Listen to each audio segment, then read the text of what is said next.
Hello, everyone, and welcome to a celebratory episode of Smug and Play, the YouTube show that is supposed to be playing through all of PC gamers' mid and late 90s demo CD-ROMs, but has been talking about a lot of other topics connected to 90s PC gaming, technology, and culture.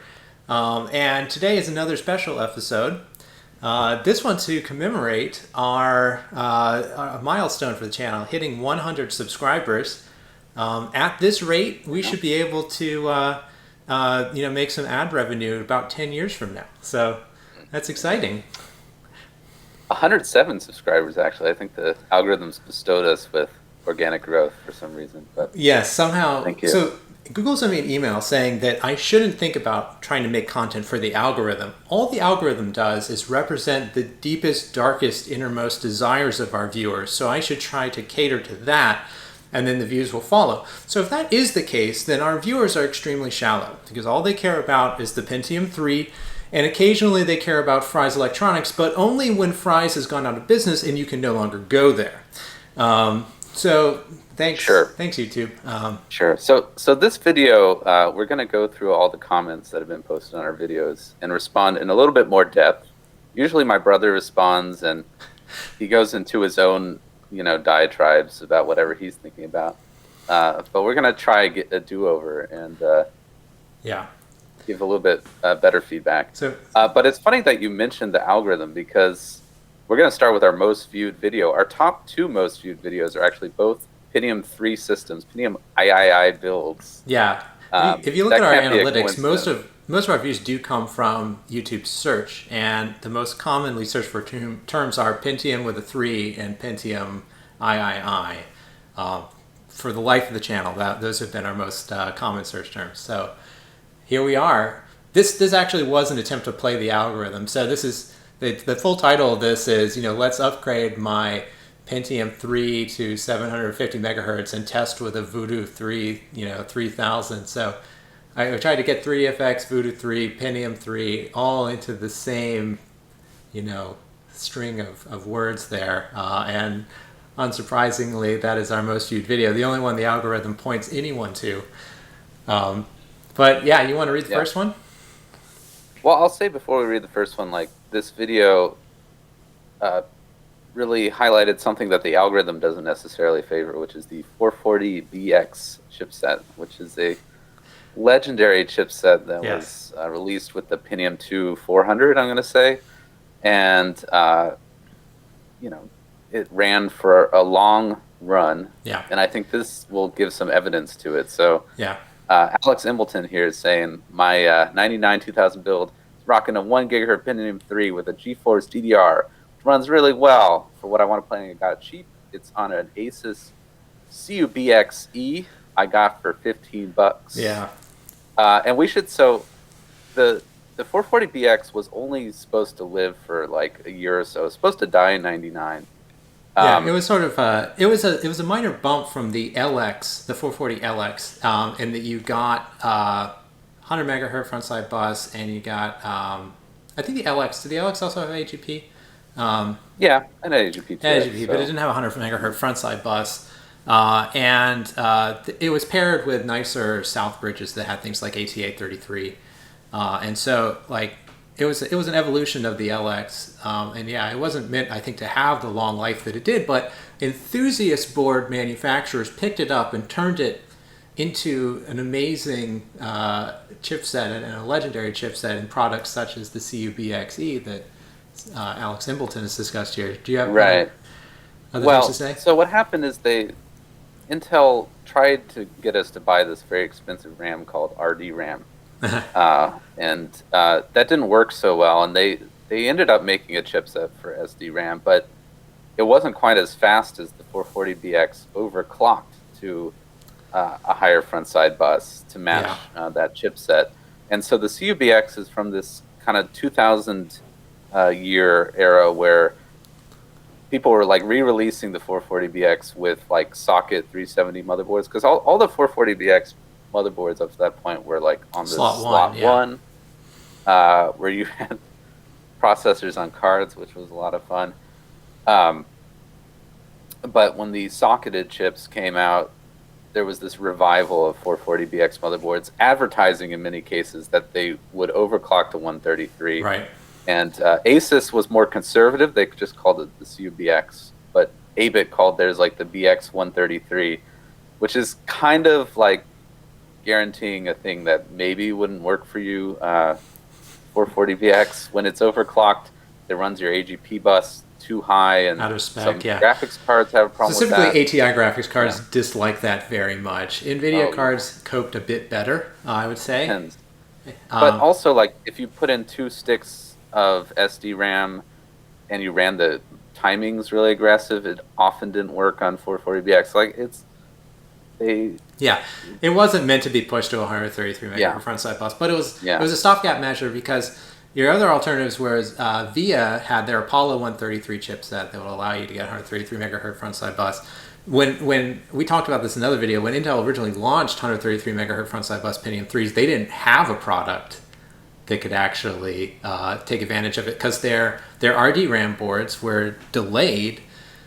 And then when they came out, they had lots of issues, and they eventually made boards that had both RDRAM and SDRAM support, but those also had horrible issues with their memory controllers. And so the whole thing was just a disaster, and it wasn't really, not until the i8-15 chipset came out, considerably later, did you have a decent, mainstream 133 megahertz FSB official Intel solution.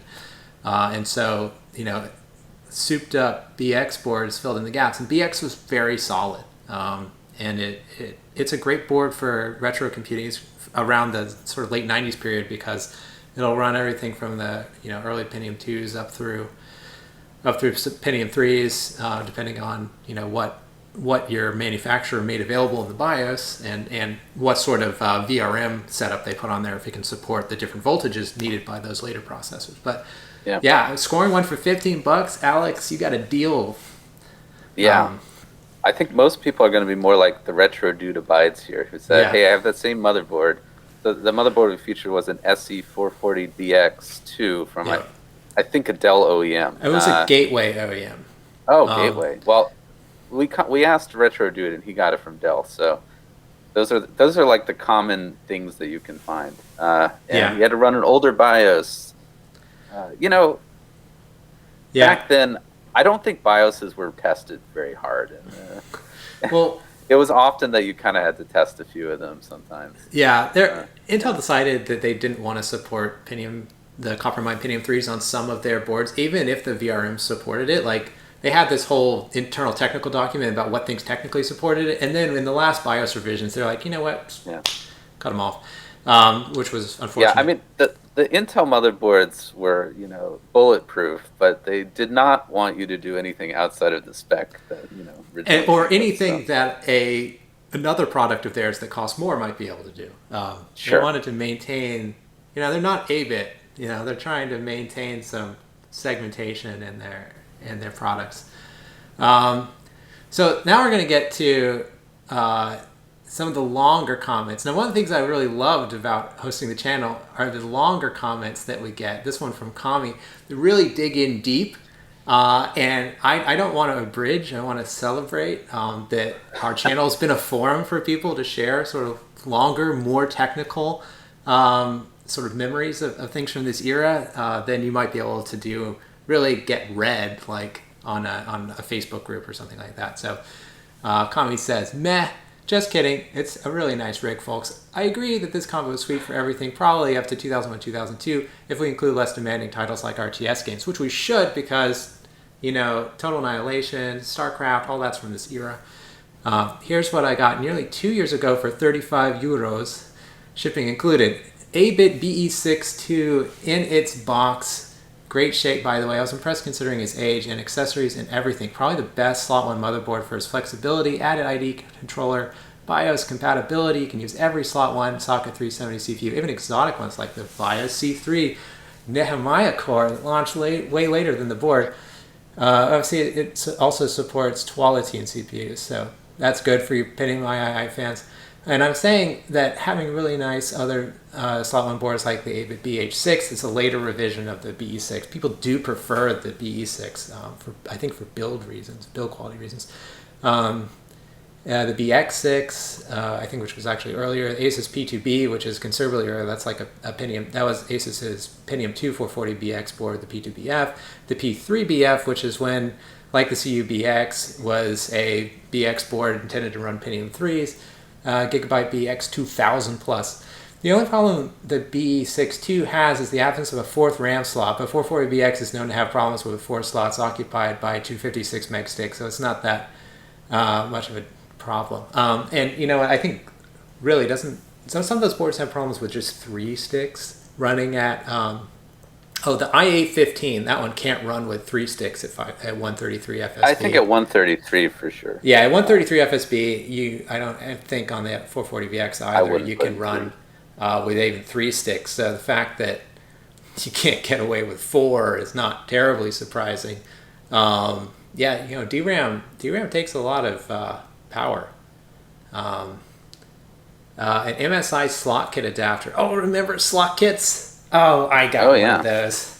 I love those. Yeah. So much fun for all of your Celeron overclocking pleasure in a slot one board. It's funny because it can be easier to install a Tualatin if you have the right slot kit than trying to install it, because they changed the socket specs and you have to like solder a wire between like so if you have a socket 370 board designed for Mendocino Celerons, they changed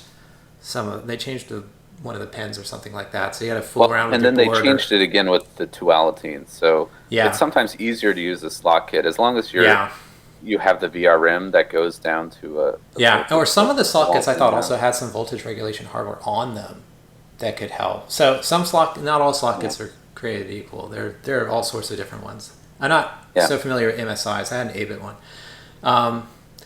Pentium 3 1 gigahertz at 100 FSB. So running at 100 FSB, you gonna take an 800 and OC it at 133? That worked out super well for you, didn't it, Alan? Remember that time you tried to just OC? I was gonna let you finish Kami's comment and then. Okay, and then we'll talk about it. It's too soon, huh? Okay, 3 times 256 megs PC 133 DRAM SDRAM, a Radeon 7000. That's not a lot of Radeon. That's the rebranded original Radeon, isn't it? That was the die shrunk version of the original Radeon. Probably it's probably a bus with limited Radeon. Yeah, it could push more, honestly. Yeah. But as far as the period correct build, I mean. Well, you haven't gone to the then part. Just okay. I'm sorry. I'm jumping the gun. Okay, 40 gigabyte hard drive of some sort. I bet that's still working. To make an ultimate year 1999 build, I changed the CPU for an 800 megahertz one, which launched in December 99. That's true. They did not cross the gigahertz barrier until February of 2000. But it was a copper mine back then. €5. That's good. Listen, I paid a hell of a lot more for my 750. Then Creative GeForce DDR32 with DVI. That's basically, you're lucky if you could find one of those. Did they launch DDR in 99? Or did they? Launched? They paper launched it. Shipped? I don't think so. I actually got it. I know you could get an SDR. 99, and it was an SDR. Yeah.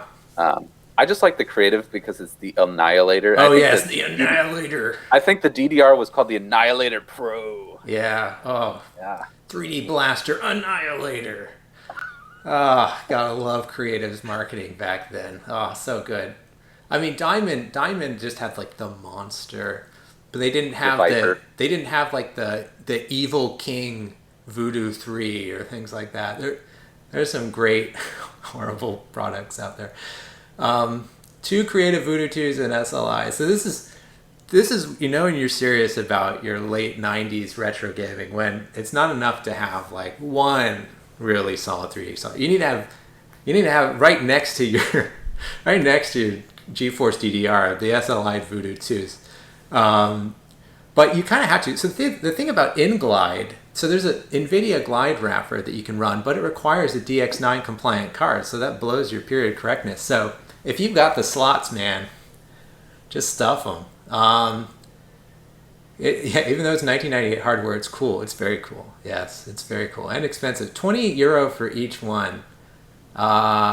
and he found them on eBay. Wow. I haven't been quite so fortunate. I had a Yeah. Voodoo 2. I had a Diamond Monster 3D2. And it went to e-waste a long time ago. And it was not a decision I would make now, but it happened. Creative Awe 64. Now, this is controversial. You said this is for DOS glory. And you said, though I could use an SB16 or whatever, I wanted to have fun with chorus and reverb. I mean, those are some big things with the additional features on an AW64. But an AW64, it doesn't have an authentic Yamaha OPL implementation for FM sound. So a lot of people turn their noses up at it. But I think that the Creative CMS implementation, their sort of replacement for OPL that's on the AW64, is actually quite good. So, not to mention that the build quality on the AW64 cards is excellent, and it's a great card, and it's a good middle of the road card if you want to have good Windows support. It's a good late ISA card. I think that very late ISA, yeah. But it's if you don't for your plug and play, your smug and play ISA. Yeah, ISA PNP. They're cool though. In a Turtle Beach. Oh, so it's fine. I had a Vortex too. You had a Vortex too. Now, is that the Santa Cruz or the Montego? I get confused. What was the product? I think it's the Montego too. Yeah. The Santa Cruz was a later product, and it's easier to find, but it's not. Yeah. A3D. Yeah. A3D was the API that was too good, so Creative had to buy them and then burn it. But A3D was cool, and those cards were great. Not so much because of the hardware feature set, because it's very similar in many ways to the Live. But that L'Oreal, they can actually write drivers, unlike Creative. The Creative drivers trying to get... They're a bit simpler drivers. Creative drivers always are 500 megabytes. Well, it installs 10,000 equalizers and bad music making programs and other things that you don't want. And then the actual core of the driver doesn't work. You can choose between the high performance kind of not as featured VXD driver, or you can choose between the unstable, slower performance WDM driver. But you can never quite get everything you want, assuming you can even find the driver for the 10,000 different board variants that there are. It's always a pain. If you find an SB Live card on the ground and pick it up, it's going to take you a day to figure out which driver that thing really needs. And they'll say, oh, you look at the SB0100, SB0200, the code on the board, that tells you. I don't think that really tells you the whole story. You need to track down what OEM build it was. Yeah, exactly. Anyway, some say this A3D, if you turn it on in Quake 3, you know exactly where everybody is behind you. It's because it's so accurate, it gives you an actual advantage in the game. Yeah, well, we should go. When we get there, we're going to go try that out. I do love the Vortex 2. It was a cool product. Of course, it wasn't done in a day. I grabbed the Voodoo 2, Vortex 2, and GeForce way after the rest. I had the BE6-2 combo in November 2018. And the last thing I got for it was the GeForce in summer 2019. Quite a large gap. It's clearly a question of patience. Yes, if you're trying not to spend enormous quantities of money, you have to be very patient and wait for somebody to post something on eBay that is not listed properly. Yeah. So I should say my 2000 computer was a B6-2 as well. Yeah. But I was playing the overclocked to 133 megahertz game. How'd it go? How'd it go, Alan? Well, there's this thing in the early 2000s, maybe even earlier, about the capacitor plague and all these cheap, crappy capacitors. So the 8-bit boards, even though they could do anything theoretically and they had an amazing BIOS, the voltage regulation was a bit suspect. There were a couple problems. Those capacitors, One was the counterfeit, essentially, capacitors that didn't really work the way they were supposed to and would explode shortly thereafter. And also, in certain revisions of 8-bits products, they put in voltage regulators that actually didn't work properly, and so the voltage was not stable on many of their boards, which was unfortunate. It could be corrected by you reworking the board and putting in name brand components for the things that you needed, But the BIOS made it seem like you could do anything. I mean, you change the front side bus in single To megahertz 200? increments. Sure. It, Yeah, so I think Kami's maybe wiser than me playing it safe at 100 megahertz front side bus. yeah. So. But we're gonna fix your BP6 too, your BP6 board, Alan, and we're going to OC on that. We're gonna have a stable To 200 megahertz front side bus. That's right. I'm sure the Mendocino Celeron can handle that, right? And your RAM. I don't even know. We should say, by the way, if we didn't include your comment, it's probably because it's part of the 20% of our comments, which are just that the Mendocino Celeron is amazing and it was as good as a Pentium 3 when overclocked. That's most of our comments. So and you're right. Yeah. Yeah. You're right. Yeah. I mean, it is. I mean, it was the 0 to hero chip. You went down, you got the 300A, and then you overclocked it easily. In this case, you would almost always have success getting a 300A up to 450 and 100 megahertz frontside bus. Then you created something faster than a Katmai Pentium 3 that cost $1 bajillion. I mean, it was like, if you could do it, it was the obvious thing to do in 1999. All right, next comment. Okay, another. I'll read big this one. You had a big long one. This Thank is from you. M That's what she said. 9078 JK3. Yeah, go for it. I fondly remember the Blue Man Group commercials for the Pentium 3. I downloaded them to play on my vintage Pentium 3 systems. Back then, I was very financially constrained and had to save not losing my house property at that time. Yeah. I succeeded in that most important endeavor and have paid off my mortgage since the year 2008.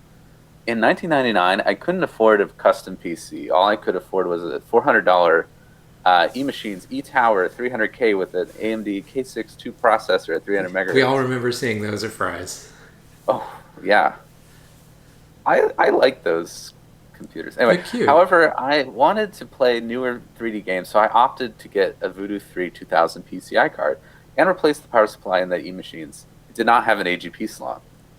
I eventually upgraded most of the components of that machine, and it's still operational to this day and is capable of broadband internet access, as well as having both Windows 98, I think that was supposed to be SE, and Wary 5.5. No, I think it means first edition.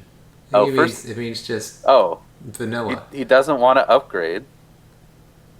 It's worth it. Okay. You might want to try. All right.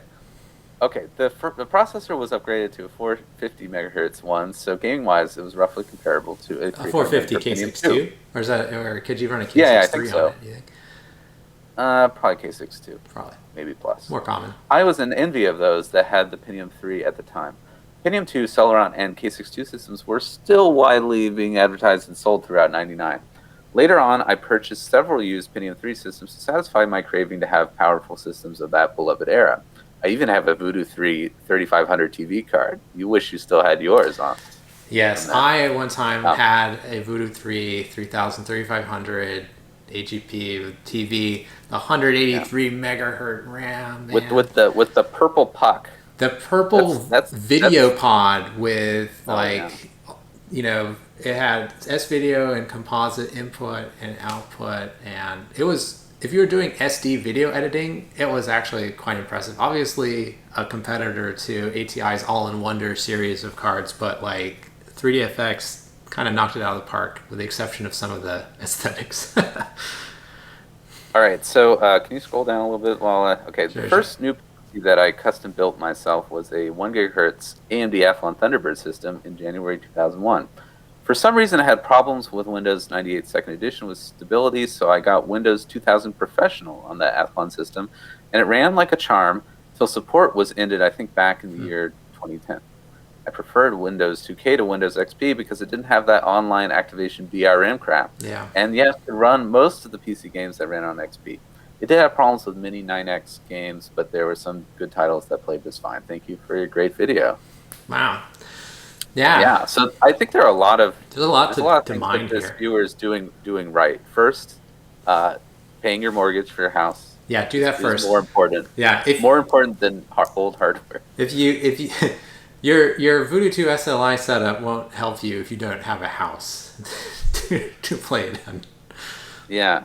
And the second thing, this viewer is doing a good job of acquiring hardware maybe a couple years, 3 years, after it comes out, and that's really the time to Yeah, that's get sort it of the collected. bottom of the bathtub curve for collectability. Like that's Yeah, a much better time to buy a Pentium 3 was like somewhere there like late 2000s or yeah, early and or then and in then mid and then you 2000s. gotta and then you gotta hodl with your diamond hands, unlike us who uh, disposed of some of our equipment. And anyway, obviously this person's doing it right, so Right. props. Get the stuff you love and then don't let it go. But I mean, I picking up that $400 eMachines tower, no AGP. So it's a Super Socket 7 machine, but one of the ones that didn't like overstretch by trying to implement AGP, which was a problem with some of those boards because they didn't do it properly. But you could take. I have a PCI Voodoo 3 3000 because 3DFX's Voodoo 3 doesn't actually take advantage of any AGP features. There's no AGP texturing or anything like that. The performance is on par with any other Voodoo 3, and so it wasn't. If you were already sort of in that situation, if you could get your hands on a PCI version of one of 3DFX's cards and slot it in, you could actually have great performance, especially because they did do 3D Now optimization. So you could be playing the original Counter-Strike with the best of them with a setup like that. So, like, you didn't really miss out. If all you could get was the $400, e-machine setup, like, you could still really participate in what was, what we think of as the greatest era in PC gaming. And, look, you got on the back end, you satisfied your curiosity and got that Voodoo 3 3500 TV and all sorts of fun stuff.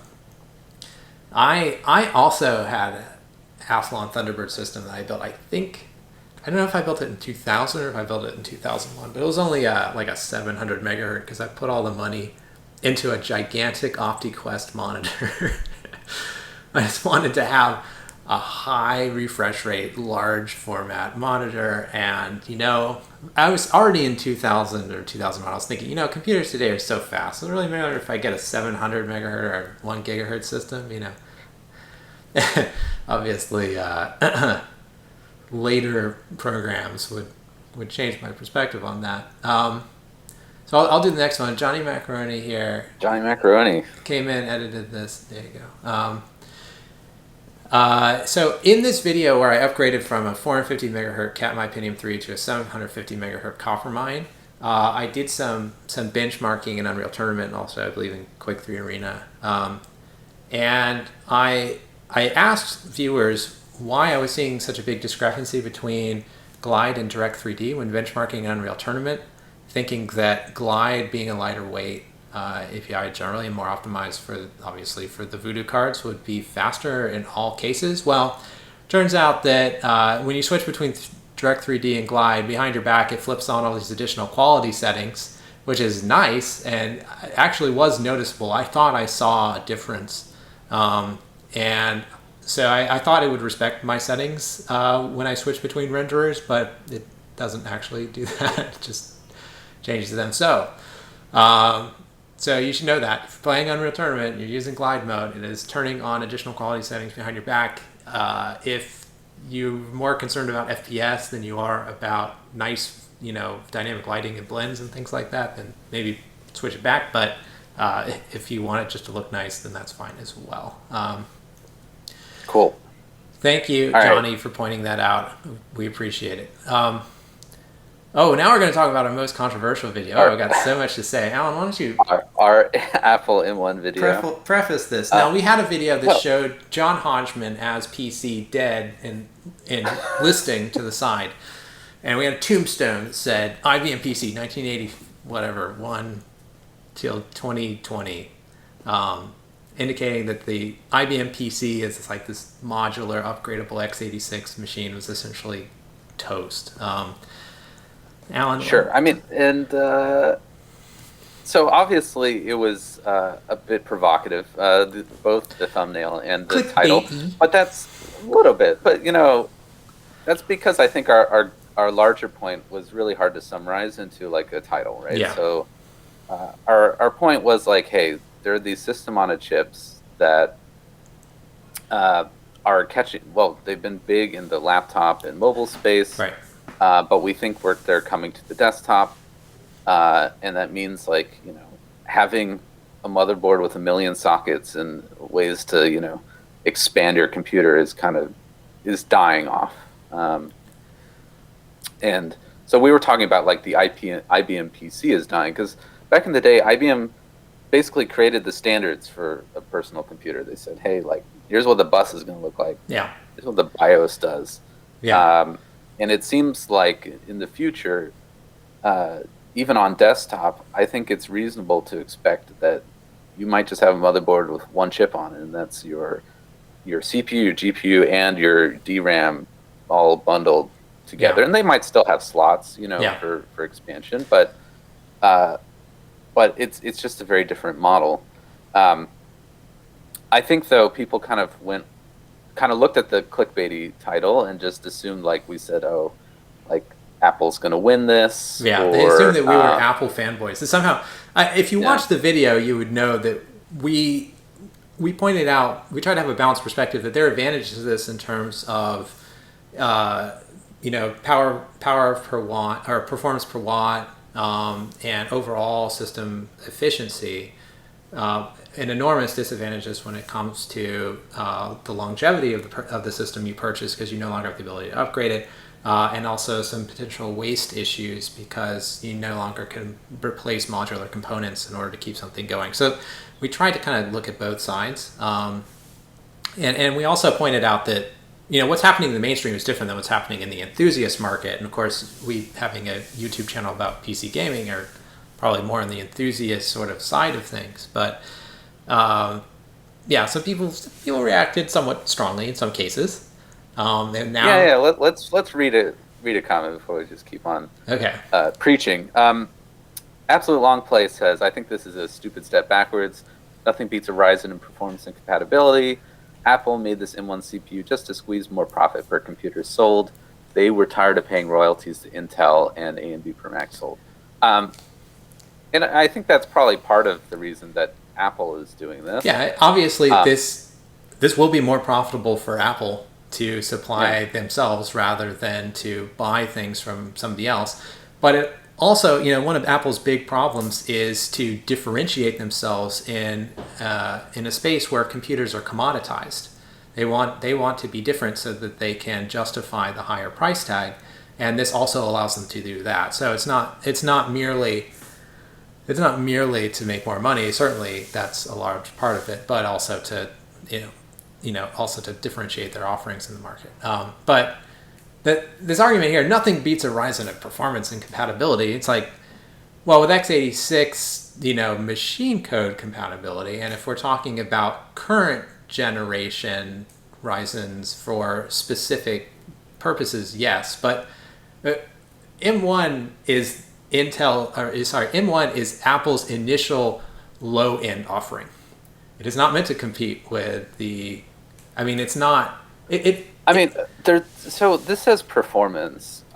My understanding, looking at the like articles that I've read, like in Antec and stuff, is that the M1 is competitive in performance with even some desktop, AMD and Intel CPUs, but consumes less power, maybe third or quarter of the power. Right. So I mean, we're not here to shill for Apple. Like, we're not saying you should go out and buy it necessarily, but we're not saying that you should. In terms of performance sell per off watt, your Ryzen rig and Right. In terms of performance per watt, they seem to be doing very well, and in many cases better than what we've seen from AMD and Intel. So I don't think you can just like write them off like that. And also understand that Apple's not done creating all of their different strata of Apple silicon processors. They started with their low end and ultrabook processor, the one that like goes into MacBook Air and Mac Mini, and they're going to go all the way up to what's in their Mac Pros at the high end enthusiast and professional segments. And given how good their low end is, one might extrapolate that when they bring in professional products, that they're going to be more than just competitive with Ryzen. They're probably going to blow away existing Ryzen offerings. But again, that is us speculating. Right. I mean, I think we have to use performance per watt as the metric. Like, nobody would say, oh, like the best car engine is like the biggest one, right? Like, it has the most power because it's the biggest. Like, people care about how much power it's extracting for its size. Sure, because there are other concerns than just raw performance. And if we're concerned about power per watt or performance per watt, if I can get my terms straight, then yeah, I think M1 is kind of amazing from that perspective. And All right. Evo Portal is going to kind of get into some of that as Yeah, well yeah, once we yeah. get in All here. right. Well, Okay. we're going in order. Elfboy 523. I think that we should not abandon modular design. In fact, I think we should design every complex technology to be as modular as possible, even if that makes products bigger and more expensive, because modular products are easier to repair, upgrade, take apart for spare parts, and rebuild, which is absolutely necessary for sustainability. I would say generally I agree with Elfboy here. Yeah, I think I generally agree with that as well. Obviously, Apple doesn't operate this way, right? Apple doesn't care about this as far as I They can don't tell. care about Apple's not a repairing, big, upgrading. yeah, they're not a big right to repair, advocate. That's I a like right great to repair. understatement there. I mean, they want everything to be as small and compact as possible. Right, and they assume that you're never going to upgrade or replace any of the internals. You're just going to replace the whole thing at a 3 or 5 year interval, or maybe less, depending on whether you're an early adopter or how much money you like giving over to Tim Cook. But but we should. Elfboy kind of points out here that there are downsides to this. It does make products larger, which means that for certain use cases like wearables, you're not.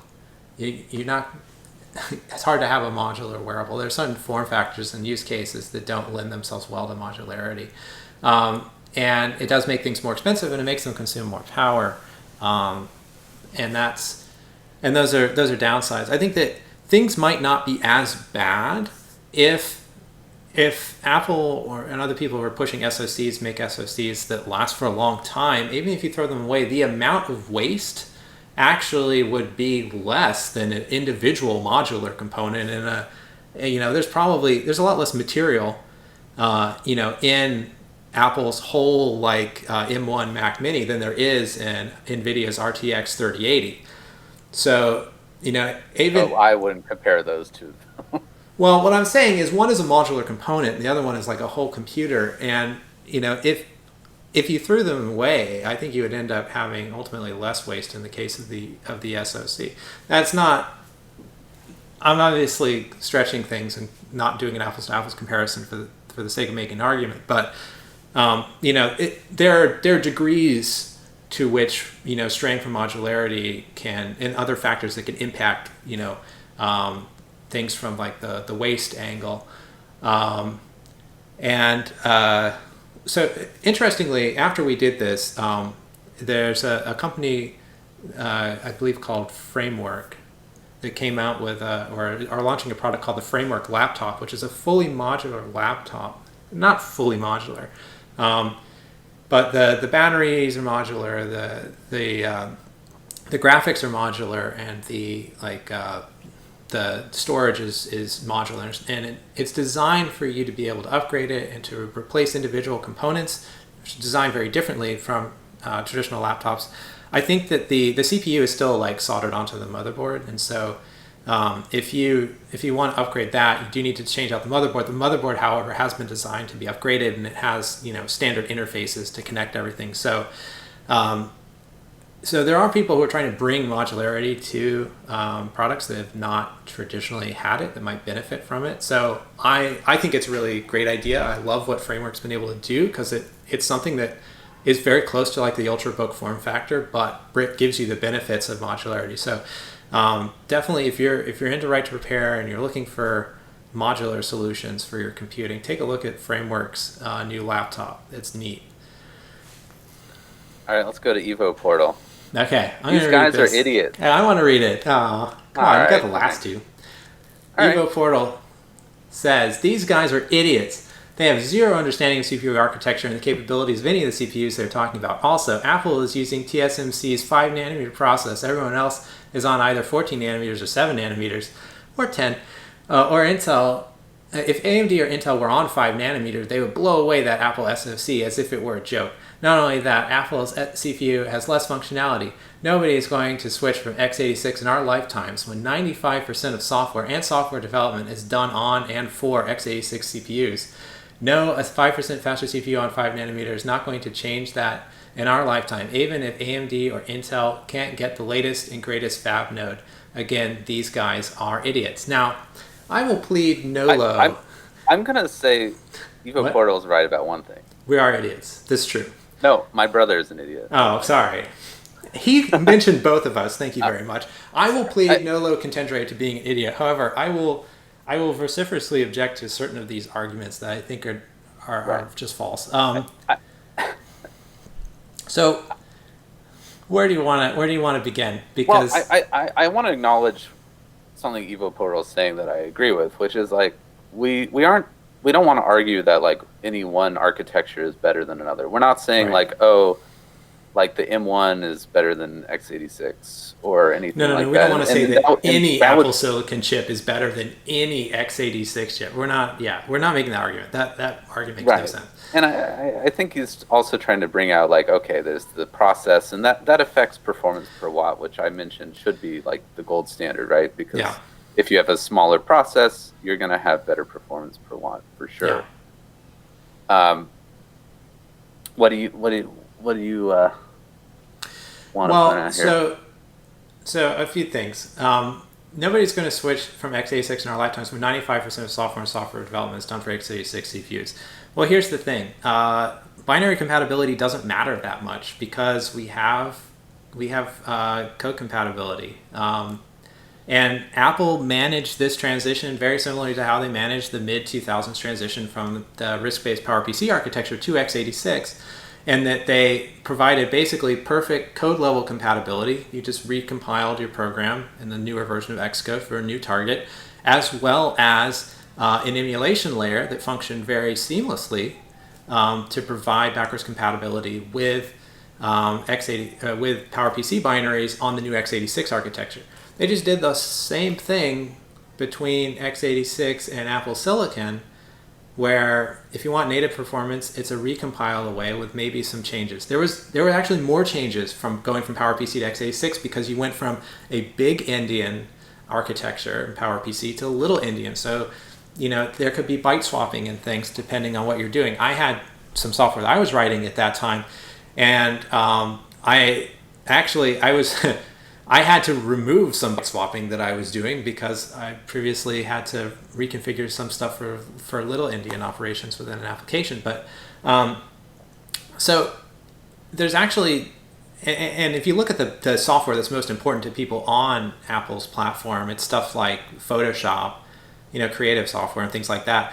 Almost all of those big apps have already come out with native Apple Silicon versions, and the other stuff is performing well in emulation. So Apple could almost do this, by snapping their fingers. I mean, given all the setup that they have created and the fact that the way that they control distribution of software and things like that within their own space, they're able to do it. Now, that doesn't mean that Apple magically transforms all of the personal computing space overnight or anything like that, but it is actually doable. And it can happen very quickly, and it has happened very quickly within Apple's, not just for M1, but during the mid 2000s for the PowerPC to x86 changeover. What other points would you like to make? Well, that was idiocy, obviously. Clearly, Austin Warrior just said no. But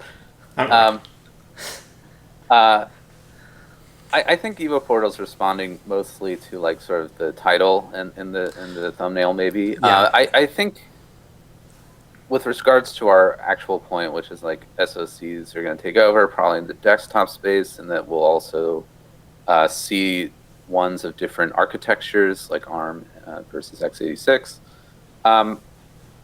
I think we'll just have to.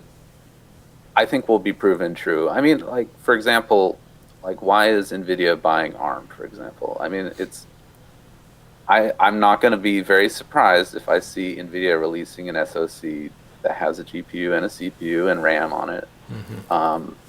And as you pointed out, like there already is, like there's no reason for binary compatibility. We have ARM for Windows. It's not like the world's going to explode. Like basically it just means like they'll have to compile games twice, and like I think life will move on. And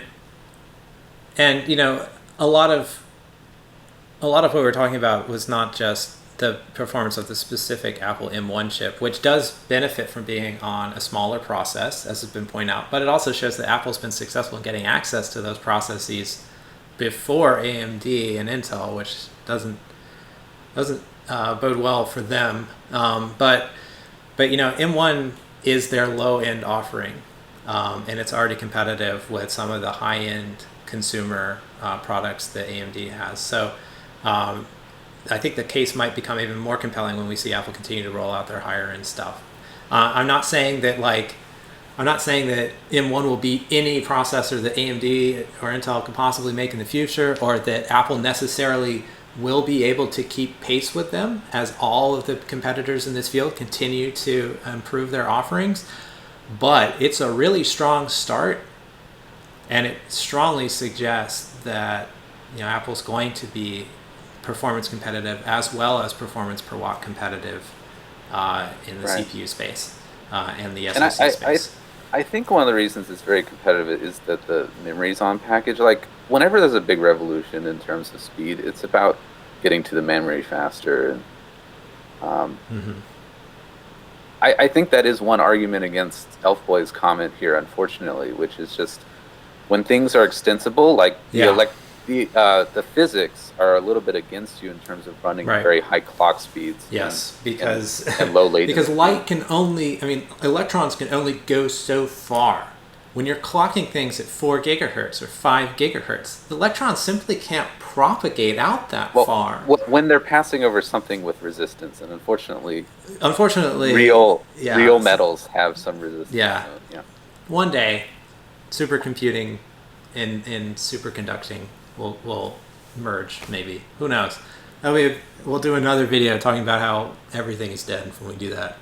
We'll do a video with our images with X's over our eyes showing that we were wrong.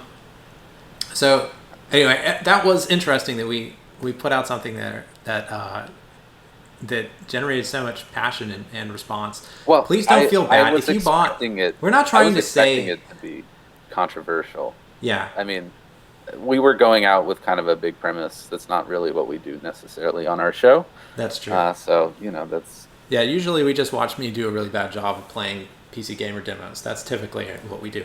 But, I just want to conclude before we end this section to say that if you just bought a high-end Ryzen processor and built a new system around it, I'm not saying that you were dumb and that you should throw it away. I'm trying to say that we are riding out possibly the end of an era of, high-performance enthusiast modular computing that may soon be replaced by a new era of high performance, less modular computing, and that we should reflect and we should enjoy what we have, and we should reflect on what its advantages were as we move forward. And I think some of our commenters contributed to that discussion, so I'm happy that happened. Okay, you said that our funniest video was the Windows 95 launch and video guide exploration that we did. That I believe I believe I created a title card that said, "What were they thinking?" Well, I think it was a very 90s. So they got the stars from Friends, Jennifer Aniston and Matthew Perry to, but not David Schwimmer. No. But not David Schwimmer. Or to go over the features of Windows 95, and it was just I don't know if it was what were they thinking, but it was just very 90s. It was very 90s in its conception and in its execution, not the good kind of 90s, but like the bad kind of 90s. A bit cringy. So anyway, we kind of have two family corner comments here. One is I think this is the first one. I think is in reference to Bill Gates had difficulty with rhythm. At the Windows 95 launch party. Yeah, and so I commented on how Bill Gates doesn't seem to be really dancing to the beat when they're playing Rolling Stones "Start Me Up" at the launch. He kind of gets a little ahead, and then he kind of gets behind the beat. He can't find it. And my conclusion to this was that the people in my high school who had beat me up must have seen this video and decided that they needed to hit people who look like that and who dance like that. And so our cousin contributed this comment: "If you can't find the beat finds you." which is definitely probably the funniest thing that's been posted to our comments section. Sure. Sure. And then we also had a native Chinese speaker note that the karate guy. So there's like there's the guy who delivers Chinese food does karate, which is Japanese, but anyway, and he has a headband that says the meaning is double happiness. But it's used for weddings. It's used for weddings typically, not for Windows 95 launch videos, but but he was wearing it upside down, which I think just highlights how cultured this video was. Yeah, just like how the Russian stereotype window washer puts in his Windows 95 CD upside down when he's installing drivers for his printer. There are a lot of problems in that video. You can watch that video if you want to cringe with us. It's kind of hard to watch, but you're welcome to. So Locutus of Borg, who I have actually, Locutus, I'm glad that you commented. I have an action figure of you. You can buy Locutus's merch from Playmates, but Locutus of Borg I read once that Bill Gates during the 95 launch was at a shop giving away copies of Windows 95. Any idea about this? So actually I did research this and I replied to this comment, and as far as is known, Bill Gates was at the Redmond, Washington launch event the entire day in August that Windows 95 launched in retail. I could find no evidence that he got away to go and hand out copies of Windows 95 or sell them as part of any sort of like promotional thing with a retailer, either on that day or any subsequent day. But I think possibly this happened maybe during the Windows 98 or Millennium Edition launches. I only looked for evidence of this in 95. I did not see evidence of this happening in 95. But stay tuned, because we'll talk about the Windows 98 launch eventually, and I will try to find out if he actually did that for any other Windows product launch. I mean, Bill Gates, it's not really in character for him. He doesn't really go into public. He's not a man of the people in that sense. It doesn't seem like the sort of thing that he would do. That's not like something maybe Ballmer would do, but as far as we know, I couldn't find any evidence of it, which is too bad. Oh boy. All right, so we're going to all of our hardware videos, and I included Fry's because it's sort of, the comments are about hardware. So this is the Fry's video concerning their CPU motherboard bundles. Is that right?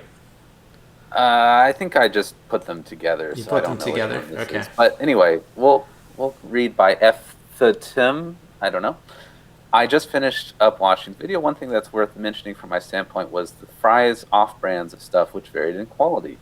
I remember getting reasonably decent Airlink brand Super G routers and wireless cards for like $5 to $8 before taxes. There was seemingly some sort of ECS-like loss leader situation going on with those. Sure, those $7 routers only lasted for a few years, but at a quarter of the price of other brands, those were impossible to match deals. Yeah, so I commented to that, I replied to this on there as well, that a lot of those ECS-like loss leaders actually were sub-brands of ECS. So for instance, Great Quality, whose giant CDR spindles and occasionally even complete like pre-built PCs, those were actually an ECS sub-brand. So and also Wireless G would have been during the Mr. S era. Yes. So if you watch our video about the secret history of the CPU motherboard bundles, ECS had a deep relationship with Mr. S, who was responsible for stocking the stores or creating the relationships and deals with producers to stock the stores. And so ECS was very well represented, and ECS's sub-brands also very well represented on store shelves. And they tended to be bought in quantities that were insane, and as a result, they're kind of constantly being clearanced and specialed and so on and so forth. And there were reasons for that, and you can find out if you watch our video. But yeah, I mean, I think you and I commented that we benefited from some of the unbelievable prices that Fry's had on things like ECS motherboards in the day, and it made technology more accessible to people who couldn't necessarily afford the higher end stuff, which was a service in a way. And we missed them. I think we made that clear. Yes. Did you read David Harbour of Stranger Things' Requiem for Fries?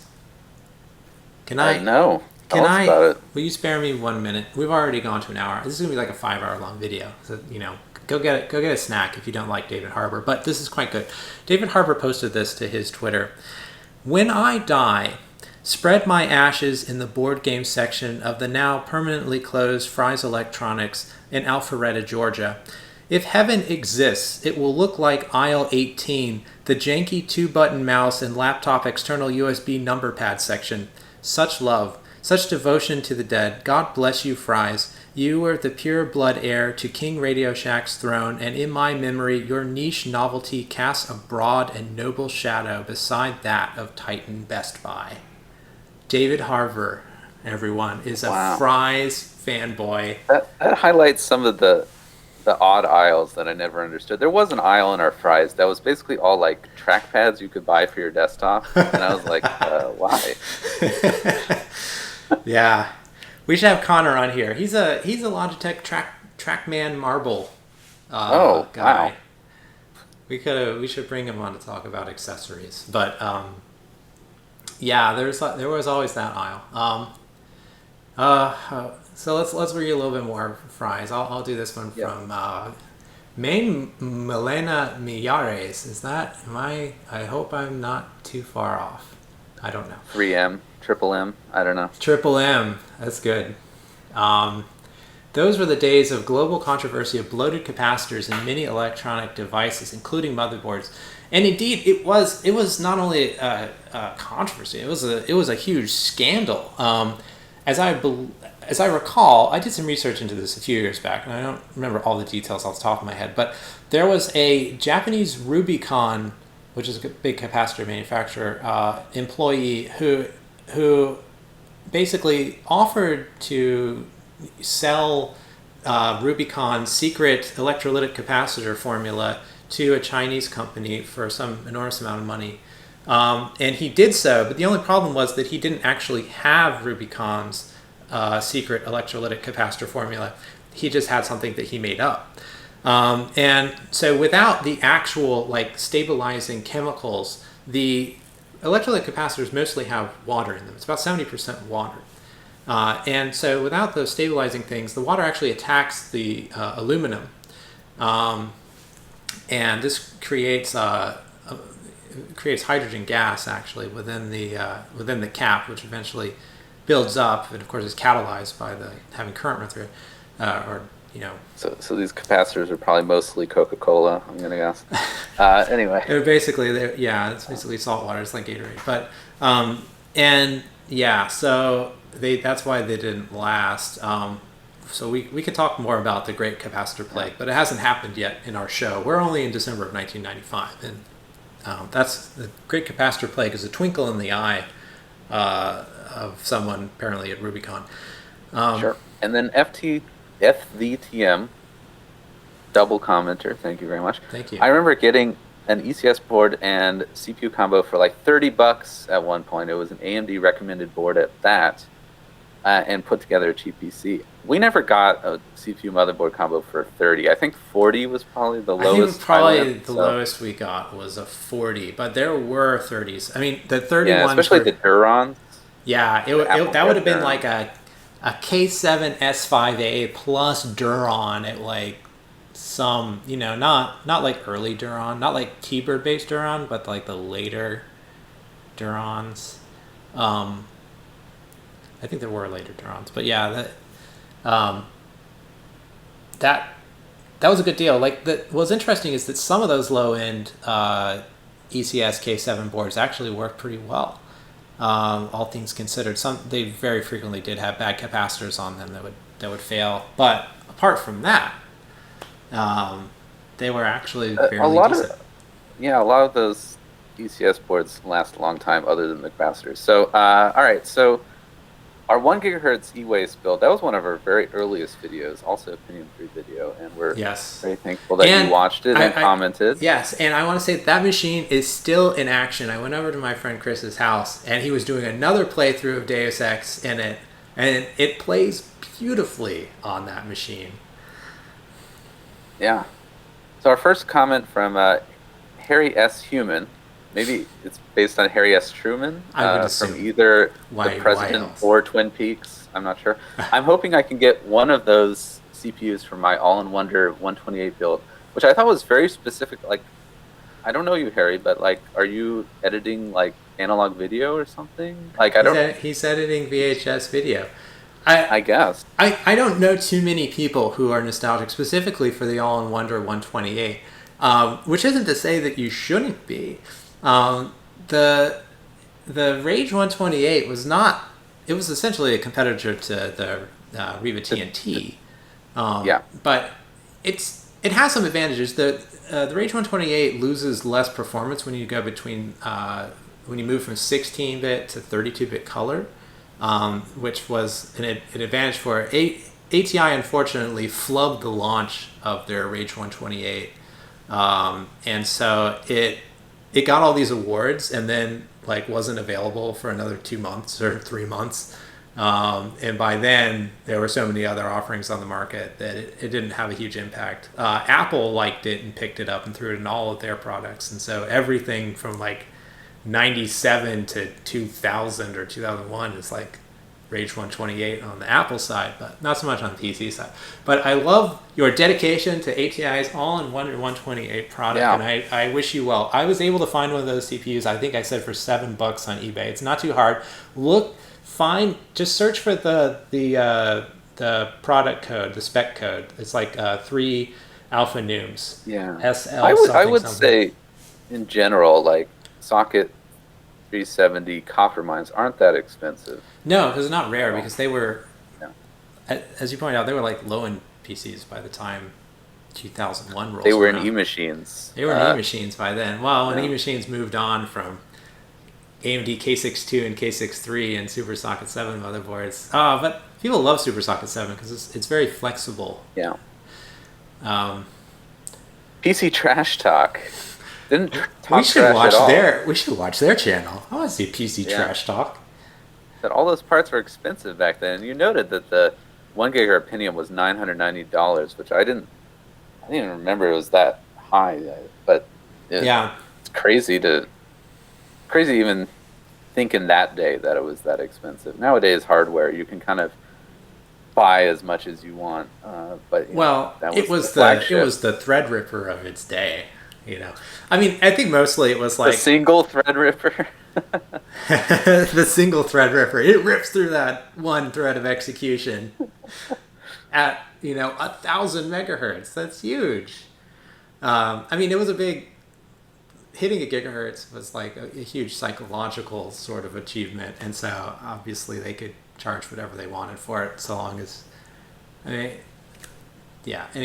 but yeah, the parts back then were ridiculously expensive, and even so, there's some things that seem expensive to us now because people are like, oh no, Voodoo 2s cost almost as much as they did new in 1997, today on eBay if you get a used one. It's like, yeah, but, generally speaking, used is considerably cheaper than what the new prices were for a lot of these, especially higher end components back in the day. Rent was like $100. Yeah, that's right. Right, you could live on $100, a month, but your Pentium 3 still costs $990. Will Kopic says, I used to have a computer like that too. My family bought it to celebrate my 10th birthday in late 2001, Halloween to be precise. The computer had Windows XP installed, 512 megs of RAM, a DVD drive, DirectX, and at least... I didn't realize. I need to go over here. Much better. Sorry, Will. I didn't mean to cut you off there. DirectX 9, and at least 64 megs of video RAM. It easily play games like GTA 3, Max Payne, Elder Scrolls 3, Warcraft 3, and the expansion, and Diablo 2, and the expansion. If it would play Diablo 2 without LOD, that would be really disappointing. And StarCraft, and the expansion, yes. You need Brood War. Heck, GTA Vice City and the original World of Warcraft played fine on that computer, and it could barely play GTA San Andreas and Far Cry 1. Yeah, those would be a bit of a stretch. Those were the days. I used to have that computer until late 2009 or early 2010 until I got a new computer. So that is a long run. That is nearly a decade run for that machine. But, what a decade. But I like that computer and wish I could sell it as an antique in the future. Well, it's already... an assist from another viewer here.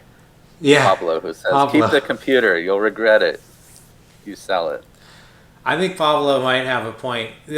You're never going to be able to get those memories back, but the best you can do, you can have those memories. You can't have that time back, but the best you can do is have some sort of touchstone that gives you a connection to those wonderful afternoons spent playing that list of games, which are all great. GTA 3, Max Payne, Elder Scrolls 3, Warcraft 3, Diablo 2, StarCraft. I'm still playing all of those games. Not necessarily on the original hardware I had, but similar stuff. So I'm glad that you got so much active use out of that machine, and that you still. I hope you still have it. Otherwise, Pablo's going to be crying over there. Pablo knows one day you'll wake up in the middle of the night, Will. And you'll be like, why did I sell that? Oh, I just wanted to go back and play some Diablo 2. Not that there aren't other ways, of course, to play Diablo 2. Yeah. But I think the Pentium 3 is important to many people, and that's why the algorithm loves it so much. The algorithm, it's not the algorithm. That's what YouTube told me. The algorithm is not the one that decides what's good. It's your viewers. It's your fans. And the algorithm just understands them better than they understand themselves. That's what.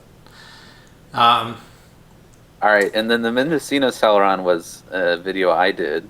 And I was trying to, unlike this video, keep it to a very short, 7-minute running time. Which is why I kind of glossed over a lot of things the fact that I was using an 8-bit BP6 board, which is a dual processor Celeron board, which comes from that zero to hero era of you buy the cheapest processor and it's faster than anything else, or you could get two and run Windows 2000, or BOS R5, or I bought this only a year ago. I think it was a server. Because people figured out this is the cheapest way to build servers. So So I was reviewing the Celeron. I didn't really talk about the BP6, but some people noticed it, which is great. So Lemon Ring said I pulled out my BP6 today to play around and saw your video. Very cool. Thank you. Sneaker UK.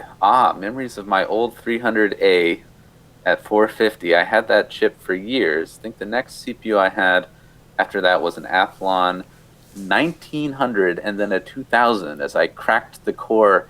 Yeah, so on those Athlons, the die was exposed and you could lever on them and break them. Yeah, well, and so later, I don't know if when AMD started putting, they put to try to address this issue, they put 4 little rubber pads in the corners of the chip to try to kind of prevent you from just smacking right into the edge of the die when you put the heatsink on. But that really wasn't enough.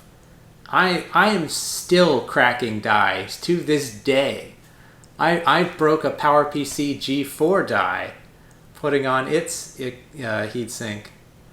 And those, of course, nobody ever installed one and tried to upgrade it, and so nobody heard about this. But this was a big problem. When they went to flip chips, there was a big change in how they manufactured microprocessors. Because they used to put the wires that go to the pin out, the actual pins for processor, they used to put on the other side. And then the problem with that is that most of your heat tries to dissipate down through the package. Yeah. And that's why, if you'll see on the and Pentiums, because they there's like didn't, a piece of metal on the underside, right, because that's what because they didn't sometimes happens. really believe in cooling back then. It You would didn't like need desolder cooling. your chips. If you have sub 20-watt TDP chips, who cares, you know? But then, as TDP started to inch up, then it became necessary to actually like cool the die itself. So they changed the manufacturing process so it would flip during manufacture. So all the die bond was on the bottom side going to the pens, and then you could just have the silicon exposed and get better heat transfer. However, people who had been whacking, for instance, Mendocino Celerons or other things, old Pentiums and stuff in, and not having to worry about potentially damaging the CPU and doing so, we're now given basically a plate with a fragile piece of glass on it that they were then whacking big heat sinks on top of. And Sure. I find it funny because, like, back in the day, like the Pentium 4 was the first one with the heat spreader, and we were like, this is great, like so much easier. And now the cool kids are all delidding their processors because they don't trust whatever thermal paste the manufacturer's putting in Well, there. when Intel first started doing it, they soldered the die to the thermal spreader, which had pretty good thermal characteristics. But then they just started putting gunk in there. Any white paste, they just slap it in. Toothpaste, anything. Plumbers, something, who knows. Okay, you want to read Mike V8's comment? Sure. Mike V8 says, "Cool. Now you need a second Celeron to put in there and upgrade the OS to Windows 2000 Pro. I'd put something like Voodoo 3 in there as well." That's what I'm telling Alan to do. We're gonna fix that board, So and I'm gonna the get goal you your was to Voodoo do 5, that. and we're putting the Voodoo 5 in there. Yeah, well, it's a good thing my StarkTech power supply is coming soon, because whatever came with that BP6 is Yeah. I don't even know how it runs. I have, so for both my Celerons, the 500 and the 366, I have a second one. So yes, I plan to make a video actually in Windows XP. Now that we've had two people comment about using 2000, I feel like I'm going to offend those two people, but I just feel like XP has much better compatibility, and whenever I research how to do this on Windows 2000, they have you install all these things that basically overwrite your kernel with the XP one. Right. They basically bring you to parity with XP. So I was planning to do that. I mean, for gaming, Quake 3 was really the only game of that time that even supported SMP, and so I'm not sure exactly how to make a video there about it, but we'll figure out. We'll just do it with Quake 3. What more do you need? I mean, there are other things. You could try playing some games from later on that used a couple threads from 2003 or something like that. But I think the conclusion of the video will be SMP gets you about 20%, but you lose 20% going from 98 to XP, so it's kind of a wash. Right, so it ends up being a wash. Yeah, it becomes like this kind of anticlimactic thing. So I'll figure out how to do this. Well, we should find out, though. I mean, that's not an exciting end to the video, but it would be worthwhile to know, like, okay, if you try to get software such that you can take advantage of having symmetric multiprocessing, you end up introducing more overhead, and then you just lose the advantage. Like, that's interesting. But I mean, so in going from 2000 to XP, that's one thing. But in BOS, if you were running BOS R5 on here, going from one CPU to two CPUs essentially doubled your throughput for the 4 or 5 things that you could do in BOS. But it makes for a really exciting tech demo. You can show off how much more performance you get in an operating system that really was designed from the ground up to support low overhead multiprocessing. Never had frame buffer writes. That's funny. Frame buffer writes. I'm writing to the frame buffer. Frame buffer writes. Never had a Mendocino, but had a later Celeron 2, aka Coppermine 128, 800 at 1.2 gigahertz, which was my first CPU to reach the gigahertz. A big deal back in 2001. Indeed it was. You really felt like you'd arrived when you finally got that 1 gigahertz chip. You're like, leave the megahertz behind. Well, props to frame buffer for overclocking to 150 front side bus on that Celeron too. That's Well, good.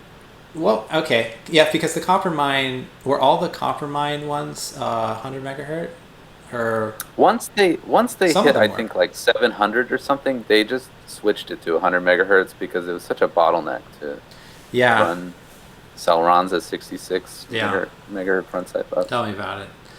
Um, yeah, but those later, yeah, the later Coppermine Celerons are sort of unsung in some ways. Maybe we should do some videos about them. Yeah. Uh, And Andrew Lear here caught me.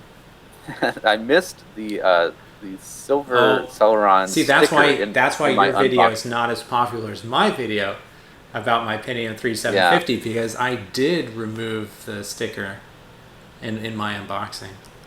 Yeah, I somehow missed it. I later put it on the case, which might be visible in the video, but yes, I did miss it while unboxing it, which is sad. Andrew, we're gonna put it on his forehead in the next video, just for you, as a badge of shame that he missed the most valuable piece of the included in the Celeron packaging, the cool foil sticker that you put on the front of your case. Um, all right, Yeah, Alex Embleton. Alex, so also a double commenter. My Thank you, first Alex. CPU was a Celeron, although a 2.4 gigahertz Pentium 4 based chip from 2003.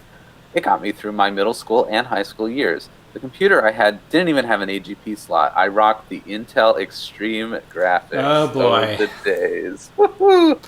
I can't believe they even put Ah, Extreme in there. Well, I mean, let's just start at the beginning, which is like these Mendocino Celerons were highly regarded, because yeah, as were the Celeron 2s, which Frame right. Buffer mentioned. They had some Now the technical Pentium, advantages over even the high-end processors Intel yeah, was selling at the time. Not so in the case of the Pentium 4 era in Celerons. Pentium 4, they they cut down the cache to like a quarter of whatever they were shipping as the Pentium 4, Yeah, and this did not work well with that particular CPU architecture. It would just kind of right, slam into a cache miss right. Which and was burn. So already costly because of the length of the pipeline. Now with a cache miss, ooh. I mean, Intel. If you got a Celeron in the NetBurst era, like Intel wanted it, he wanted you to feel it. They wanted you to feel bad about yourself. Like they, they learned their lesson from the Mendocino era, where people were, talking about how they got the best processor and it was only a Celeron. They were like, no, we got to make sure Celeron is really awful, and they definitely, yeah, they hobbled that thing. But congratulations on making it through middle school and high school with it. Of course, it's not like it's completely incapable of doing things. It's just that uh, it was rough, and especially, yeah. So no integrated AGP graphics. and only in Intel Extreme integrated graphics. What was the GPU in the original Extreme graphics? Was it? Do you remember what it was based on? Because it's not. Nobody remembers because they're that bad. I just it's like It it's was a really. 2D accelerator, and I don't even It was want to really quite bad. There are contemplate. other great videos on YouTube about I think the poor Alex limitations. was in the high single digit frame rates. Yeah. Well, if he's playing something like Diablo 2, then everything's going to be fine. It's just that you wouldn't be able to play, like Call of Duty 2 wouldn't be happening. So, Alex, you might have missed some fairly decent years of computer gaming. Not my favorite years, I would say, but there are a few good games in there. Like you might not have been able to play like Half-Life 2 or Doom 3 or Mirror's Edge or Elder Scrolls Oblivion or, things sort of in that era. You might want to revisit those. I hope you now have something that doesn't have Intel Extreme graphics. Knowing Alex, though, he probably has, Intel HD graphics now, which is totally fine. I've got that too. Yeah. But you could play some of those games from 2006 on modern Intel integrated graphics, but not so much. Not so much the old stuff. Not so much the old Intel integrated I mean, graphics. speaking of frugal computing, we have Speaking the of cheap $3 computing, baller here. the $3 baller. Now, this is a video that I think people who watch all of our Pentium 3 videos would enjoy, because it's very technical and it has benchmarks, and it has like a dialogue between the two of us, and yet it performs so much worse because it's about a Celeron system, and Celeron, a lot of people on YouTube apparently don't search for the word Celeron, not to the degree to which they search for Pentium 3. But this is a video about a computer that I put together mostly for $3. There are some components I had lying around that I used to complete the build, but the core components, the CPU, the motherboard, the graphics card, the sound card, were all purchased for $3. Yeah. This is my video, so I get to read the first one. David Starbuck writes, "Sweet, my original Windows 98 machine was built around a Celeron 300A overclock." There we go, the Mendocino love, to 450 megahertz and 2 Voodoo 2s in SLI. You were really doing it right back in 19. Yeah, okay. Now I use an Athlon 950 base system with a Voodoo 5 5500 I built a couple of years ago, rocking a steady 75 FPS at 1024 by 768 in both Quake 3 and Unreal Tournament, which are pretty much the only games I care about, except of course Star Wars Pod Racer, which is. How are you doing with that Voodoo 5 we have on? It's ready. I will give it to you. It got works. it. You sent it to me saying it didn't work. What actually didn't work is your setup at the time, which is not. There's something wrong with your power supply. It's not. Once I looked at that power supply, I'm not terribly surprised by the lack of working. Yeah, there was just like a dead mouse inside there, and no. I think even the specs are like 10 amps on each rail, at most. And even that is probably like fanciful. I don't think it was powering the Voodoo 5. You have power regulation issues. So I have a Voodoo 5 5500 as well. I think it's a really cool piece of sort of video card history or GPU history. It is not the performance monster that people necessarily want it to be, but it is potent, and the glide compatibility really gives you something as well for games of that era when glide compatibility still meant something. I think Star Wars Pod Racer might be among them, but yeah, Pod Racer was a lot of fun. And I'm glad you're still having fun with Quake 3 and Unreal Tournament. I love to play those as well. I still play them with my friends, and do a retro LAN party on occasion. 75 FPS at 1024 by 768 sounds about right for those specs. And on an Athlon 950, those are very, very nice. I think you've done a good job, David, with the period correctness. An Athlon 950. Athlon 950 sort of shows that you didn't feel like you had to flex, by getting 1,000 megahertz, the 1 gigahertz model. You just went 950. 950 is good enough, and then paired it with a Voodoo 550-500. David doesn't have any insecurity he has to compensate right. for. It's not trying to make up for something that happened early. So good on you. That was the only comment we had on the video? Oh man, you guys, come on. Give me more There comments. was probably 10 about the Mendocino Celeron being the best. Okay, yeah, there was another Mendocino Celeron video. Okay, this is another video they did. So I bought a lot of computer e-waste on eBay that included a lot of scrap video cards. The photos weren't that great and weren't complete, and so it wasn't clear at the time that I ordered exactly what I was getting. And then I did a live unboxing and shared what I got. Some things that I found were amazing and definitely made my purchase worthwhile. Other things were just e-waste that I had to find a way to dispose of properly. But it was fun. You should watch that video if you like random e-waste unboxings and finding Holy Grail video cards in piles of junk. So Mesterak wrote, you talked about converting cards into 9600 XTs. Can you share some info on doing that? And I replied, and I actually put up a post on our website, smugness.com, explaining how you can modify things that use other versions of the RV350 and RV360 dies that are not 9600s, like X1050s and 9500s and not 9500s, but like 9550s and other sort of lower performance variants of the cut down R300 architecture into higher performance variants by modifying their BIOSes. So I modded my X1050 that I got in a blind box from Vision Tech into a 9600 XT, and the performance is pretty impressive considering nobody want like an X1050 is a piece of junk card from the like mid 2000s, but a 9600 XT is a really good card by early 2000 standards. I'm just not into the 9600s because, as you can tell from this video, I'm all BX based, and pretty much all the 9600s are only for 1.5 volt whatever.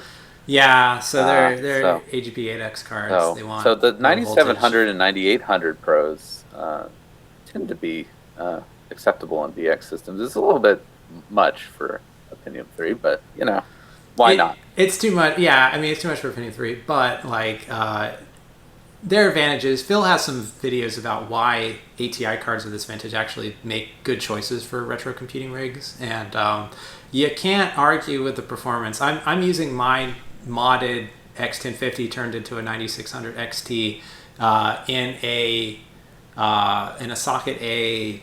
I think it's like is it a Barton core? Socket A Athlon XP.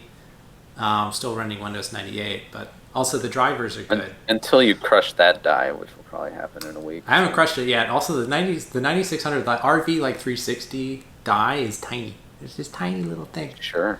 Because it's half of a 9800. Sure. I mean, that generation was the first like flip chip video cards. I remember. Yes. That's why I got my Zalman. Right. I was like, whoa, that needs a better cooler than that flimsy piece of crap. Well, we haven't talked about this much, but in the first generation of those chips with like the 9500, 9700, 9600, 9800, when they moved to exposed die on the graphics chips, they put a shim around the outside of the chip package, supposedly to shield the die to prevent damage. But sometimes the shim was taller than the chip, and so very frequently the chip wouldn't make very good contact with the heatsink that was placed over it. And ATI tended to make up for this by putting all of this like yellow thermal compound on top of it to try to make up the distance. I don't think it started yellow. I think it became yellow in a year, Austin. Okay, well, it's always yellow when you rip it all out. But anyway, it quickly became a brittle insulator rather than a good conductor of heat. And partly as a result of that and some process issues that were happening at the time, so many really nice ATI graphics cards of that era, especially a lot of 9800s, including the 9800 Pro that I have, roasted themselves and no longer function or function but artifact horribly. So very sad. Definitely, if you have a working 9800, take good care of it. Make sure it's not using its stock thermal solution. So Mesterak also wrote in here. So I got a 9800 that artifacted and said that the vertical bands look like a symptom of cold solder joints with the GPU. So it could be cracked solder joints from the CPU with the board and the pin package due to differential expansion, due to overheating that can cause the solder joints to break. There can also be issues with the packaging and the actual connection between the die and the package, but it really does look like there's a connection or two that's not being made because it's functional, but there's something wrong with how it's interfacing with its memory.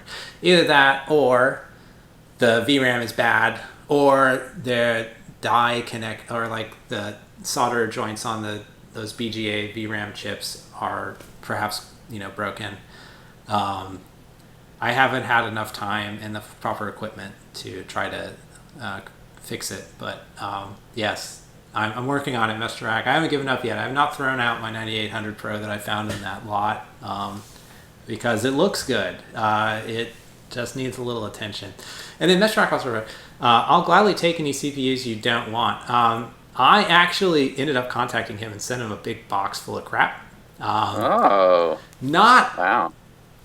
Not all crap, but there's like a 50 a GeForce 5200 FX 5200 that had a bad DVI output. Only the VGA worked, and there was a lot of like low end Quadro NVS 250s, like the GeForce 2MX based Quadro cards for low end workstations and stuff. So I sent a little care package. So there's some bennies for commenting. There are bennies. So if you comment, I might send you some junk that you can play with. I'll try to send you not just junk, but also like something that might be somewhat interesting, like a project. But yeah, because I've got, those boxes. I have boxes as a result of my long perseverance in this hobby. Oh, all right. So Kami is back to show off. Yes. I'll read it. Here we go. Really nice lot. I happened to have, like you, a bit of luck back in January when I bought 40 Mobos for scrap through this. Though the seller told me they should not work. They should work. Sorry. And yes, he was quite right. About 90% working, even though he didn't really protect them just with newspapers for 30 euros plus shipping. If your eBay seller sells you junk and then agrees to wrap it in newspaper for you, that is a blessing and a very generous thing for them to do, given that they're selling it basically as junk. Most of the people you're used to the power supply knocking out every surface mount component. Exactly. I'm used to them just putting everything in a box and then shipping it, and then you get it. It's basically whatever was the densest component to be shipped has defeated all of the other components that were in the box and alone sits there in a pile of rubble. Anyway, sorry, continue. Anyway, in this lot I found working quite nice models. 3 Asus P3B. Yeah, I know this. 1 Asus P2BF, 2 Asus TUV4X, which are dual-team supporting VIA boards. 1 dual slot, 2 slots on the Mobo 440BX, because it was also a server chipset. 1 dual slot, 1 Mobo from an Acer, another 440BX. And then 7 or 8, is that a quantity? That's of the Apollo 133A boards. Yeah. There was also an Asus P2B DS, which I think is also a dual slot 1 board. But he forgot to send it, and some other motherboards that weren't really worth it / rare, socket 775 stuff mostly, if I recall. I claimed that the rest that he forgot or didn't want to send me and got a full refund. Wow, because he wanted me to pay for his mistakes, the second packaging containing the rest. So I got about 40 mofos for free. Again, Kami showing up. First of all, Kami, I think for the sake of our other viewers, can you just multiply all the prices by 10? Stop making all of our viewers feel bad, Kami. I read this and I was thinking about how, I was going to the local e-waste facility every week and looking through just piles and piles of Pentium 4 Dell Dimensions, trying to find something that wasn't. And I come across some generic white box, Pentium 3 machine with like a 300 megahertz, or Pentium 2 machine with like a 300 megahertz, Pentium 2. And I'd be like, it's not a Pentium 4. I'll buy it. And I'd have to pay by the pound at the e-waste place. And they wouldn't let me part out. So I'd have to pay like, $40 or something just to get some like generic 440 VX based thing. Yeah. And here you are getting 40, not just like classic motherboards, but like the most desirable late 90s, early 2000s Pentium 3 motherboards, the P3BF, some interesting dual CPU stuff.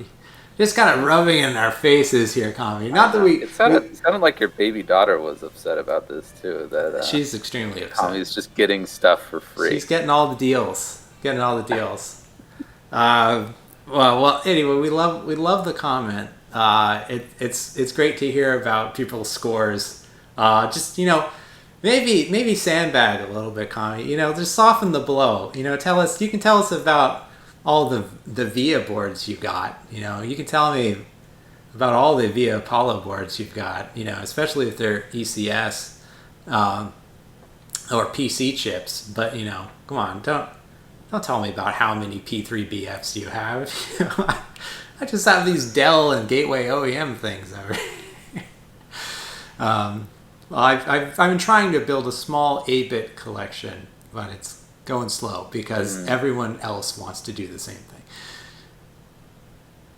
All right. Well, we're shifting to games here. Some viewers watch our game episode. Okay, I did this other video where I built a standalone sort of DOS emulation machine using a cheap single board computer, and I gave away all the images and all the source code and everything. You can find out it's on shedbuilt.net, which is the address for my low-end Linux distribution, which I do as a fun side hobby thing.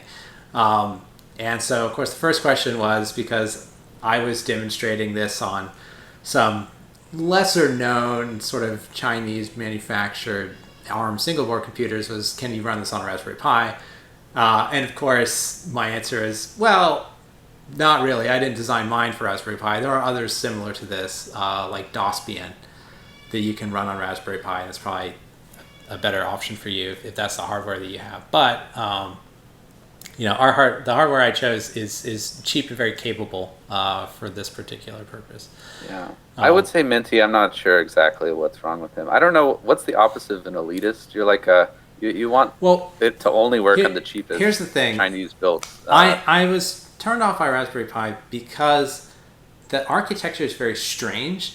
Like the ARM CPU is not the host CPU.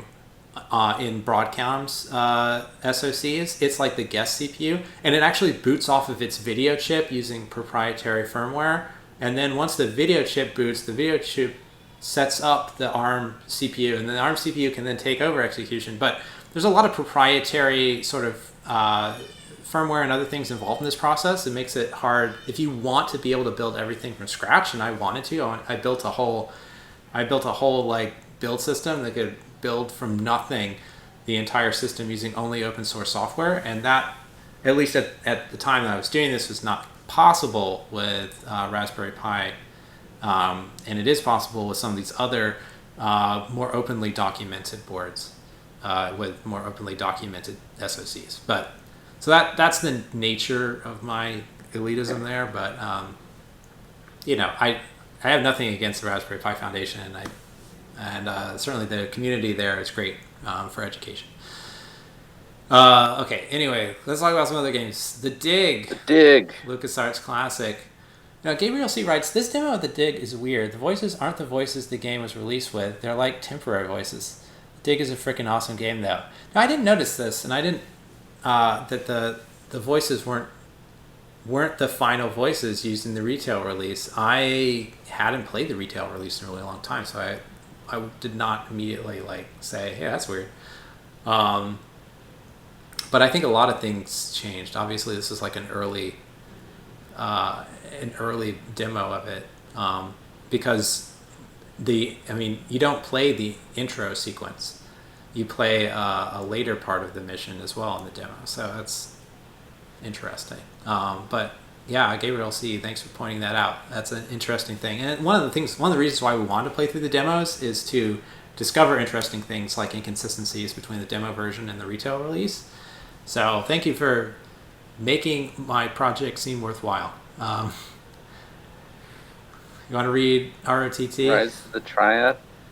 So we kind of dumped a little bit on this game, and I was expecting, because a lot of people sort of grew up, or maybe this was their first person shooter. And we dumped on it on its anniversary. So Lachlan1984 says, this was the first FPS I ever played. There you go. I thought a lot of people would be in that camp. I still love this game today, and I will always love it.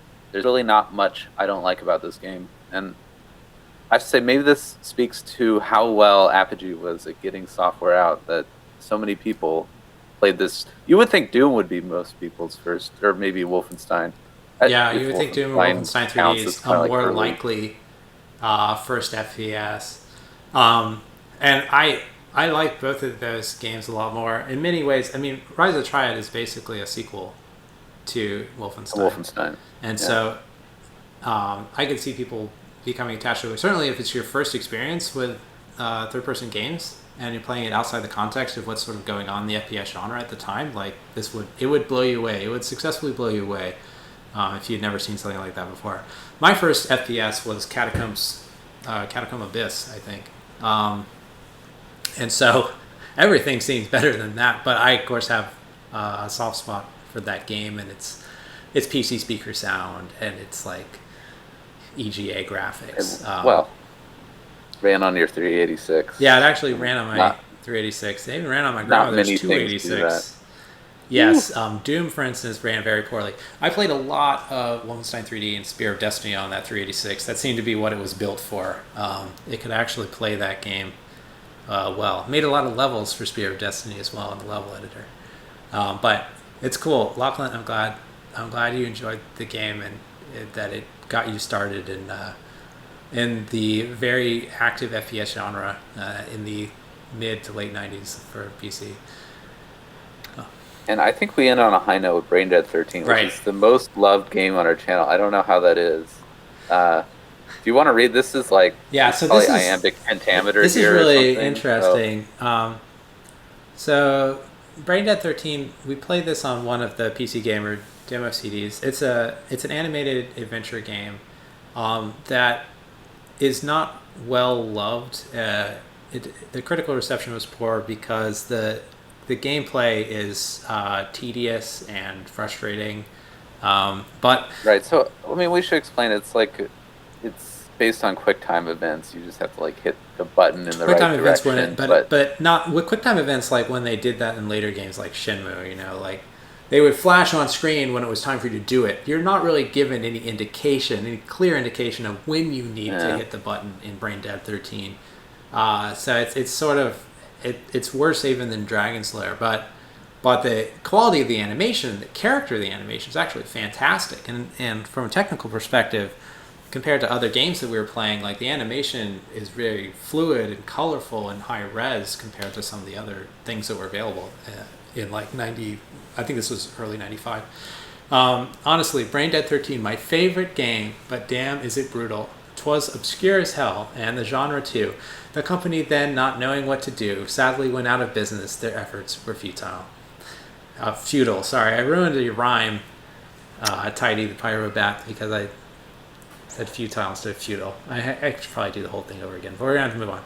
A year later, they came back, Digital Leisure, doing the same shtick as the olden day. Dragon Slayer port, the same in every way. To iOS, this game went. I can't be sure where it's went.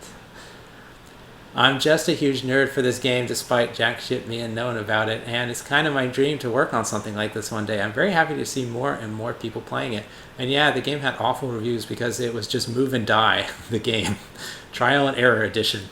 That's literally it. They could have put in move hints and they would have saved it, but they didn't. Yeah, there's a lot of things they could have done to make it clear what you're supposed to do and when. They would have allowed you to play through its very linear structure without becoming intensely frustrated, but as it was, all you could do is find out that you needed to try every button at every time to figure out what it took not to die immediately at that moment in a particular scene.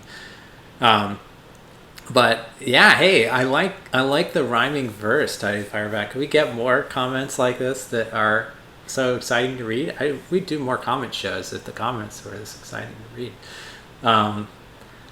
But oddly, yeah, is that our most popular individual game video? Well, scroll down. I think we have at least another. Do we have another one? Oh gosh, there's another comment. Oh, we got. I think this is our last comment. This is our last comment. Okay, so Shane S. wrote, I didn't realize that Brain Dead 13 was also available for home computers. It was not heavily advertised for home computers. I did see ads for this on like PlayStation in Next Gen. The only time I saw the game was for the original PlayStation. A good friend of mine had a girlfriend who worked at a Sony store. Remember those? Remember that? Yeah. Remember the Sony store in San Francisco? And they had a PlayStation console set up behind the sales counter that you could play. One of the games the store had to show the graphics capabilities and gameplay was Brain Dead 13. With those Don Bluth-like animations, it really was impressive. Don Bluth, of course, being the head of the animation studio that did the games Dragon's Lair and Space Ace. It was really impressive. I had a Genesis with the Sega CD, and the PlayStation was just massive in comparison. I never did end up owning the original PlayStation. I must say that Sony was ahead of the curve as to where console gaming was going. I really should go onto eBay and buy Brain Dead 13. I have always had a fondness for animated style games. Actually, now that I'm thinking about it, I'm remembering all the early PS games. Maybe I should just go buy all those games and a decent condition PlayStation. LOL, getting majorly nostalgic. That's right. Buy all the games. Buy every game for the original PlayStation. The games that came out in like 95 and 96 for the 32-bit consoles are very different than the games that came out after. They're sort of later. Like, there's a lot of arcade stuff, but also like this kind of like video movie game kind of thing. I mean, before Metal Gear Solid on the PlayStation, or before maybe FF7, I don't know. Yeah, I mean, so it took a while before there were games in this era, in the multimedia era, that showed how to be cinematic without literally having full motion video like cinemas. How to adapt the language of film to an interactive medium in a way that makes sense and elevates the experience, and not just sort of eliminates gameplay. And Brain Dead 13, unfortunately, was from the era of, just incorporating as much of this sort of cinematic and fluid motion and without any sort of concern for how the gameplay might be affected and how interactivity might be bled out and result in something that is essentially unplayable. That's what the reviewers said about the game at the time. But, I think that like aesthetically it really is an impressive title, and there were a lot of other impressive titles like it for the PlayStation at the time. But I think I was happy with the way things, at least on the console side, went, once we got into the later 90s. PCs, of course, suffered from this greatly as well. See also Wing Commander 3. See also... Wing Commander 3 is probably a good example of it, but everything else... most of the games we've been playing on the PC Gamer CDs are like just flying, like an on rails flying through some weird 3D rendered it's this video. There's a full motion video going on in the background, and then just like a mediocre 2D shooter happening in the foreground. There was a lot of that, unfortunately, in this era. So good thing about going back to visit the PlayStation, Shane S, is that like a lot of those games are easily available on Sony's current services. Like Sony's digital back catalog is pretty deep, and people who are playing on original PlayStation hardware now can benefit from like the SD card mods and HDMI mods and all the other things that exist that allow you to have a PlayStation experience better than the one that I had with my original PlayStation, which would only play certain games when at like a 45-degree angle in my bookshelf. Otherwise, wouldn't boot the game, or would stutter so horribly the game was unplayable. Well, that was fun. Thank you everyone for all of your great comments, and I hope that we'll have many more comments from you. We are still preparing for our next video, which you won't like. I feel like you're really dragging it out. Maybe you've had really good memories of December 1995. I'm just afraid to play Stone Keep. I'm afraid to play it and find out that it sucks, Beavis and Butthead too. That's something. And Fury 3. That's why that's why we're delayed. You have to install Windows 95 on. That's right. I'm still swapping out the floppies. I'm just putting them in one after the other. It'll be installed very soon, and then we'll be able to play Fury 3. and Hover, and the Buddy Holly music video, and all the other wonderful things you remember from Windows 95. Do you have any closing words? You should thank our viewers. We should thank our viewers. Our subscribers. Please like and subscribe more. Yes. If you did it once already, unfortunately, you can't do it again. Well, you can tell other people otherwise, to do it. Otherwise, get them to do it, yeah. Yes, but thank you to all of our subs. We appreciate your feedback, your enthusiasm. Hope to continue the dialogue with you and show you some more really amazing sort of technological advances and gaming advances as we continue through the mid and late 90s on Smug and Play. So thank you, and we will see you again soon.